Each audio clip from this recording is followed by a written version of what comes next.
آپ دیکھ رہے ہیں کی نیوز ایچ ڈی، میں ہوں حارث علی شاہ گیلانی۔ چلتے ہیں آج کی اہم خبروں کی طرف۔ رخ کریں گے رینالا خورد کا، جہاں سے رپورٹ کر رہے ہیں ہمارے نمائندے سجاد خالق لکھوی۔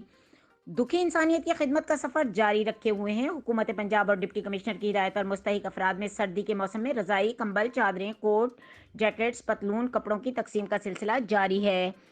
ان خیالات کا اظہار Ishtiaq Ahmed Khan, deputy director social welfare Okara نے پروگرام دیوار احساس میں صحافیوں سے گفتگو کرتے ہوئے کیا۔ اس موقع پر رائے عارف جج، assistant director Abrar Ahmed Chaudhry, social welfare officer Zulfiqar Ali Naz, in charge Sanatzar Muhammad Abbas, سماجی شخصیت سید ندیم جعفری، عمران خوشی، حاجی ریاض اور دیگر افراد موجود تھے۔